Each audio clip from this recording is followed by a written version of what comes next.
Hey, what's up, Eagle Piz out here, and today I want to introduce a new series of reviews on this channel entitled The Lost. And I want The Lost to run kind of parallel to File 13, which is the other series of reviews that I've been doing on this channel where I talk about cult, sleaze, exploitation B-movies of all kinds. With The Lost, I want to talk about more obscure movies. Movies that either people have never heard of, have no idea exist, or people have heard of but just haven't seen. Movies that I think deserve to be seen. So I could think of no better movie to kick off The Lost with than a movie that most people have no idea even exists. It's a sequel to a fairly popular 80s horror movie, and just never got the recognition. Has always sort of just, been resigned to obscurity. But the movie I'm talking about is The Gate 2, sometimes known as The Gate 2 Trespassers, sometimes known as The Gate 2 Return to the Nightmare. It is, of course, a sequel to The Gate, starring a young Stephen Dorff, in which he and his best friend decided it'd be a great idea to unleash evil minions, open the pathway to hell, and just unleash hell on Earth.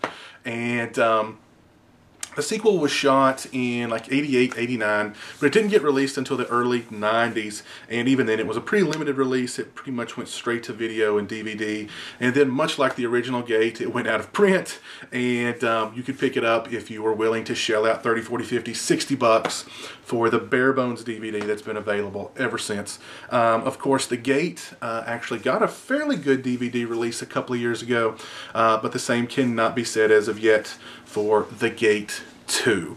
And I have to give a shout out to my buddy Adam Beck, who actually hooked me up with a copy of the DVD a couple of years ago. So yeah, The Gate 2, Terry from the original film is back, and despite nearly, casting the world into hellfire in the original film, Terry decides he's going to give this, meddling with the dark side, summoning demons, etc., etc., another shot. Only this time he wants to do it the right way. So he goes to the ruins of Stephen Dorff's character's house from the original film, where the actual gate to hell resides, and halfway through his ritual, which involves the sacrifice of his poor hamster, he is interrupted by a group of toughs, but not before unleashing the evil minions. Or I should say evil minion. There's only one little minion in this film, unfortunately. And that's the first thing you notice when you first watch The Gate 2. The original Gate was a low-budget movie. The Gate 2 probably had a quarter of that budget, which facilitated one minion. If you remember The Gate, you remember one thing about it: the cool little minions that were running around, and how technically well that was done.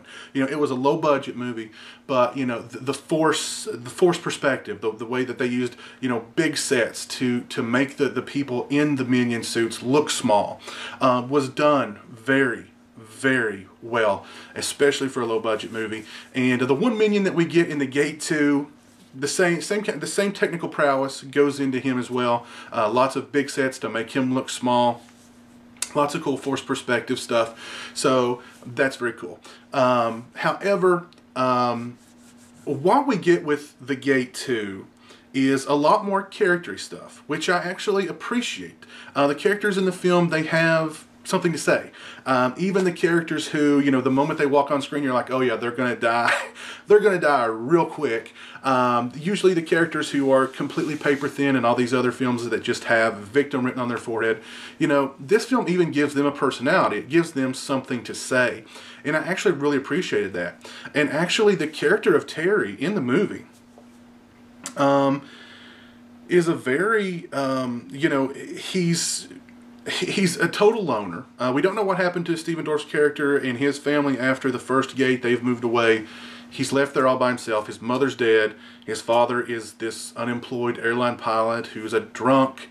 And his motives for wanting to meddle with the dark side yet again are at least selfless. And you kind of feel for him. You're kind of, you like him as a character. And all the other characters in the film too. I mean, there's really not the quote-unquote bad guy characters really in this film per se. And I did appreciate that. Now, you know, would it have been cool to have a lot more little minions running around and a lot of those cool special effects with, like I said, the forced perspective and the big sets and the you know, the stop motion animation? Yeah, that would have been that would have been really cool. But clearly, I mean, the budget certainly didn't facilitate that. And what we do get though is we get some nice practical makeup effects. We get some decent acting. We get some, you know, a decent script. We've got some, you know, like I said, the characters they actually have at least some semblance of a personality in this film. The character of Terry, you definitely relate to. You like him. You want him to do well. There's kind of a love angle going on there as well.